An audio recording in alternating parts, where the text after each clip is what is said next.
이 사진을 봐주세요. 구리판 위에 철 원자 48개를 배열해 만든 고리입니다. 그리고 그 고리 안쪽에는 파도 같은 무늬가 보이죠. 선명한 동심원 형태로 물 위에 돌을 던졌을 때 퍼져나가는 물결 무늬처럼 보입니다. 과학자들은 이 구조를 양자 코랄이라고 이름 붙였는데 가축 우리를 뜻하는 스페인어 코랄에서 유래했죠.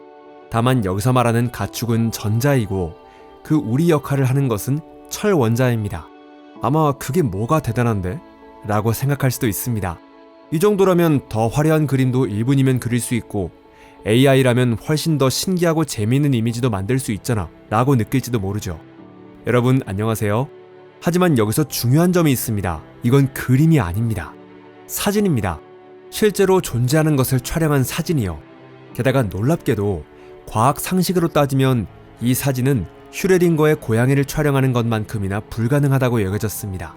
이 사진은 1993년 IBM 연구소에서 도널드 아이글러와 그의 동료들에 의해 촬영되었죠. 왜 불가능하냐면 이 사진에 찍힌 것이 전자의 파동함수이기 때문입니다. 그것은 약 100년 동안 순수한 수학적 추상 개념으로 물리학자들의 종이 위에서만 존재할 뿐 현실 세계에는 나타나지 않는다고 여겨져 왔습니다. 그런데 그 추상이 갑자기 사진으로 나타난 것이죠.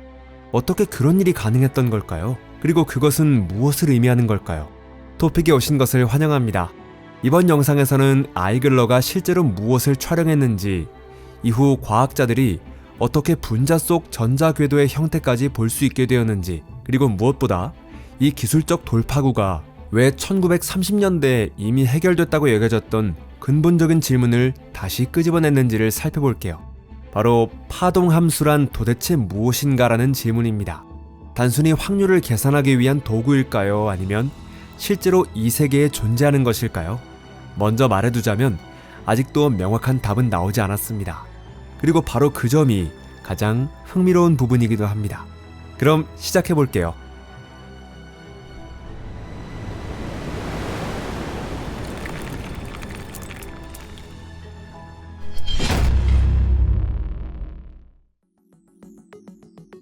(100년에) 걸친 금기.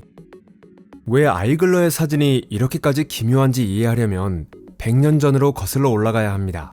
1926년 오스트리아의 물리학자 에르빈 슈레딩거는 양자역학의 핵심이 되는 방정식을 완성했죠. 이 방정식에는 해가 존재하는데 그것이 그리스 문자 프사이로 표현되는 함수입니다. 이것이 바로 그 파동함수죠. 슈레딩거 자신도 처음에는 프사이를 실제로 존재하는 무언가라고 생각했습니다. 공간에 퍼져있는 일종의 물리적 장 같은 것이라고 말이죠. 그의 생각에 따르면 전자는 점이 아니라 구름 같은 존재였고 프사이는 그 구름의 형태를 나타내는 것이었습니다. 정말 아름다운 발상이었죠. 하지만 그 생각은 거의 곧바로 벽에 부딪혔는데요. 만약 전자가 흐릿한 구름이라면 검출기로 포착했을 때 흐리고 선명하지 않은 얼룩이 보여야 합니다. 그런데 실제로 우리는 언제나 일반적인 입자처럼 또렷하게 국소화된 한 점으로 관측하는데요. 예외 없이 매번 그렇습니다. 그러자 독일의 물리학자 막스 보른이 다른 해석을 제안했고 그것이 결국 주류가 되었죠. 그는 이렇게 말했습니다. 프사이는 물리적인 구름이 아니라 확률을 계산하기 위한 수학적 도구에 불과하다고요. 프사이의 절대값을 제곱하면 공간 속 특정 위치에서 전자가 발견될 확률을 얻을 수 있습니다. 즉 그것은 전자 구름 자체가 아니라 그곳에 전자가 존재할 가능성을 보여줄 뿐이죠. 그리고 이어서 닐스 보어가 유명한 코펜하겐 해석을 들고 등장했고요. 그의 입장은 매우 급진적이었는데요. 관측하기 전에는 전자에게 정해진 위치 자체가 존재하지 않는다는 것입니다. 전자 자체가 존재하지 않는 것은 아니지만 그 위치는 확률로 퍼져 있으며 장비로 포착되는 순간에만 프사이가 한 점으로 수축합니다. 이것을 파동함수의 붕괴라고 부르죠. 상식적으로 생각하면 이 발상은 꽤 무리하게 느껴지는데요. 이를 알기 쉽게 보여주기 위해 파동함수의 제안자였던 슈레딩거 본인이 유명한 사고 실험을 고안했습니다. 서두에서 언급했던 바로 그 유명한 고양이 이야기죠. 고양이는 상자 안에 있고 그 생사는 무작위적인 양자 현상에 좌우됩니다. 보어의 사고방식에 따르면 상자를 열기 전까지는 고양이는 살아있지도 죽어있지도 않습니다. 두 상태가 동시에 겹쳐진 중첩 상태에 있는 것이죠. 중요한 점은 슈레딩거가 이 예를 꺼낸 이유가 보른의 사고방식을 불합리의 극한까지 몰아붙이기 위해서였다는 사실이죠. 당신의 해석을 거대한 물체에 적용하면 이렇게 됩니다 라고 보여주고 싶었던 거예요. 하지만 이후의 실험들은 보른의 생각을 포함한 보어의 해석을 반복해서 뒷받침하는 결과를 보여주었습니다. 전자도 광자도 심지어 분자까지도 보어의 예측대로 행동했던 것이죠. 이상하고 직관에 어긋나지만 그것이 현실입니다. 이 기묘함을 가장 잘 보여주는 것이 유명한 이중 슬릿 실험인데요. 처음에는 순수한 사고 실험이었고 보어와 하이젠베르크 그리고 나중에는 파인만까지 강의에서 양자론의 이상적인 사례로 다뤘습니다. 그리고 1960년대에 들어서자 물리학자들은 이것을 실제로 수행했고 전자를 하나씩 발사해 검증하기 시작했죠. 결과는 매번 양자역학의 예측과 정확히 일치했습니다. 전자를 두 개의 슬릿으로 통과시키고 어느 쪽을 지났는지 관측하지 않으면 스크린에는 파동 같은 간선 무늬가 나타납니다. 그런데 슬릿에 검출기를 설치해 어느 쪽을 지났는지 관측하면 그 무늬는 사라지고 전자는 평범한 입자처럼 행동하기 시작합니다. 즉, 관측 그 자체가 파동함수였던 그 양자 상태를 깨뜨려버리는 것이죠. 그래서 물리 교과서에는 거의 100년 동안 줄곧 파동함수는 원리적으로 관측이 불가능하다라고 쓰여왔죠. 그것은 측정 이전에만 존재하고 측정과 동시에 사라지는 철저히 수학적인 존재인데요. 파동함수가 어떤 모습인지 묻는 것은 숫자 7은 무슨 색인가? 라고 묻는 것과 같습니다. 수많은 세대의 학생들은 프사이가 단순한 수학 함수일 뿐이며 관측 가능한 물리량이 아니라고 배워왔습니다.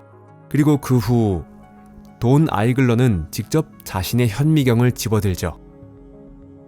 양자의 세계를 그리는 지도 아르페스법.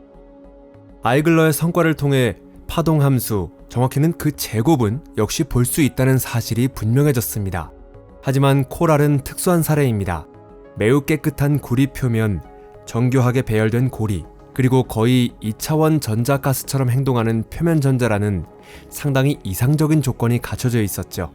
아름답습니다. 하지만 너무 제한적인 이야기입니다. 이 제한된 조건을 한순간에 넓혀준 것이 각도 분해 광전자 분광법이라는 기법인데요. 영어로는 앵글 리조브드 포토 에미션 스펙트로스코피, 줄여서 아르페스라고 부르죠. 발상 자체는 사실 꽤 오래된 것입니다. 1921년에 아인슈타인이 노벨상을 받은 바로 그 광전 효과를 이용하죠.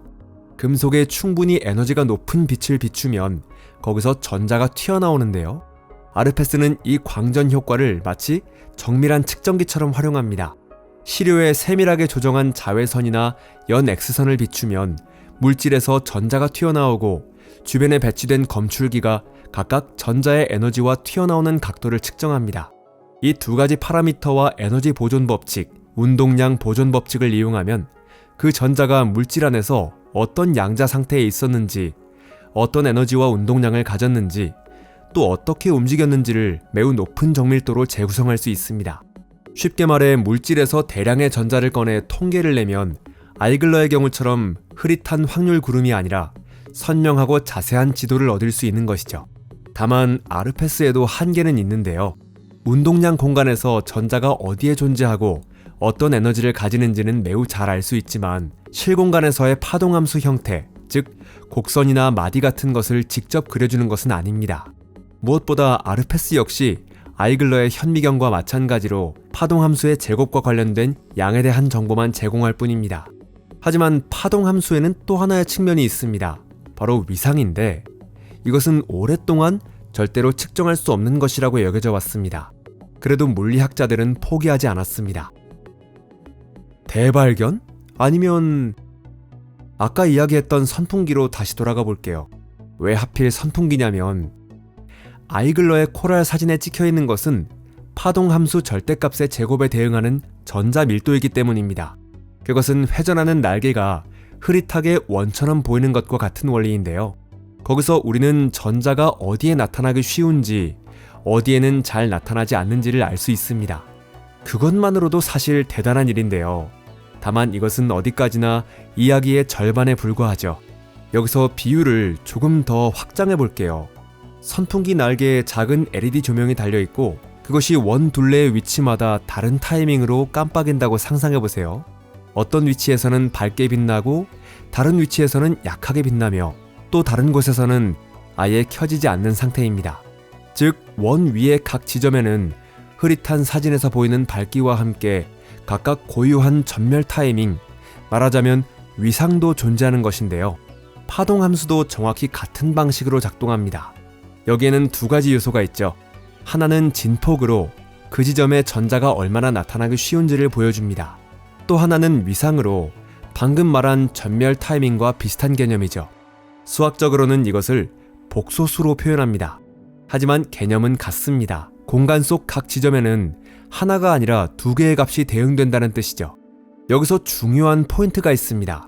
아이글러의 사진이 보여주는 것은 확률 분포뿐이며 위상 정보는 완전히 사라져 있죠. 일반 카메라로 선풍기를 촬영하면 흐릿한 원은 보여도 조명의 전멸 타이밍까지는 포착할 수 없고 평균화되어 버리는 것과 같습니다.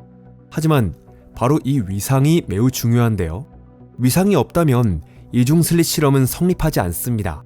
간섭이 발생하는 이유는 두 슬릿에서 나온 파동의 위상이 서로 더해지기도 하고 상쇄되기도 하기 때문이죠. 100년 동안 파동 함수의 위상은 본질적으로 측정 불가능하며 가장 수학적이고 추상적인 부분, 이론 물리학자의 종이 위에만 존재하는 것이라고 여겨져 왔습니다.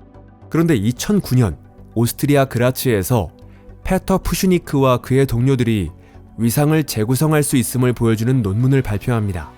이 방법은 궤도 토모그래피라고 이름 붙여졌죠. 그들은 유기색소 분자를 은기판 위에 얇게 도포한 뒤 다양한 조건과 빛의 편광을 바꿔가며 각도 분해된 광전자 방출 데이터를 매우 상세하게 측정했습니다. 그리고 그 데이터에 역변환을 적용해 운동량 공간 정보를 바탕으로 실공간의 영상을 재구성했습니다. 그 결과 분자 내부 전자궤도의 형태가 재현되었죠. 아르페스처럼 에너지 준위 스펙트럼이 아니라 마디와 로브를 가진 3차원 구름 구조로 나타난 것입니다. 화학 교과서에 실려있는 원자궤도 그림, 수많은 세대에 걸쳐 선생님들이 그려왔던 아령 모양이나 네잎클로버 같은 형태가 마침내 추상적인 그림에서 실제 측정 결과로 바뀐 것입니다. 그렇다면 누가 옳았을까? 이 결과를 두고 물리학자들은 두 진영으로 나뉘었습니다. 기억해보세요. 보어는 파동 함수가 실제하는 것이 아니라 어디까지나 수학적 도구라고 말했죠. 특히 위상에 대해서는 단순한 기술적 요소일 뿐이며 실제 여부를 논의할 의미가 없다고 여겨졌습니다. 그렇다면 그것을 측정할 수 있게 되었다는 것은 실제로 존재한다는 뜻일까요? 즉, 프사인은 결국 이 세계에 어떤 실제하는 것을 나타내는 걸까요? 이에 대해 일부 물리학자들은 그렇다고 답합니다. 코펜하겐 해석은 한계에 다다랐다는 것이죠. 파동 함수는 전자기장처럼 실제로 존재하는 물리적 대상이라는 것입니다. 다만 매우 기묘한 존재이기는 하지만 말이죠.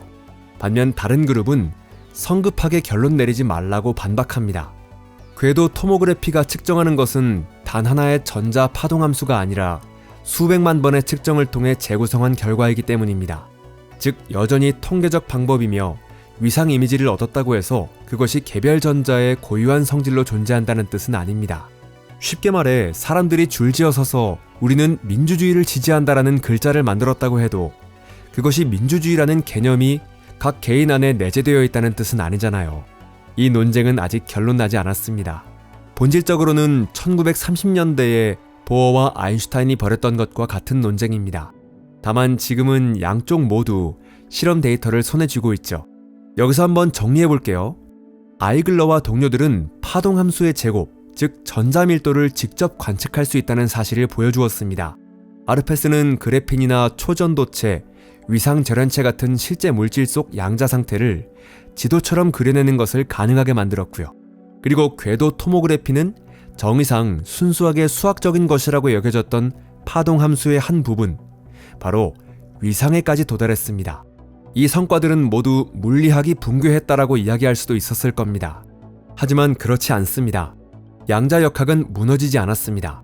오히려 이 모든 실험을 훌륭하게 통과해낸 것이죠. 1926년에 쓰인 슈레딩거 방정식은 지금도 완벽하게 유효합니다. 그 해를 계산할 수 있고 실제 관측까지 가능해졌다는 점이야말로 이론의 승리를 보여주는 부분이죠. 정말 달라진 것은 하나의 섬세한 철학적 문제를 바라보는 우리의 시각인데요.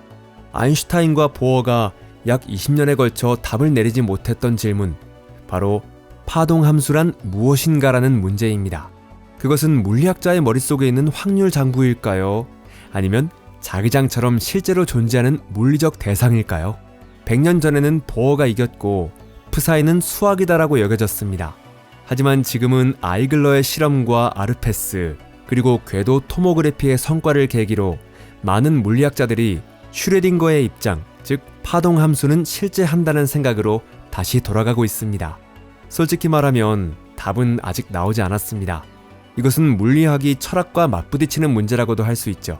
측정할 수 있게 된 수학적 대상에게 존재한다는 것은 과연 무엇을 의미할까요? 그렇습니다.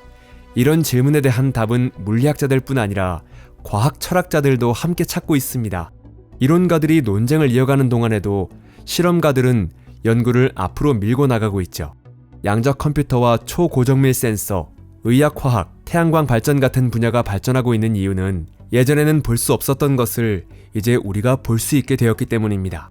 이 영상이 마음에 드셨다면 좋아요를 눌러주시고 친구들과도 공유해주세요. 시청해주셔서 감사합니다. 그럼 다음에 또 만나요. 안녕히 계세요.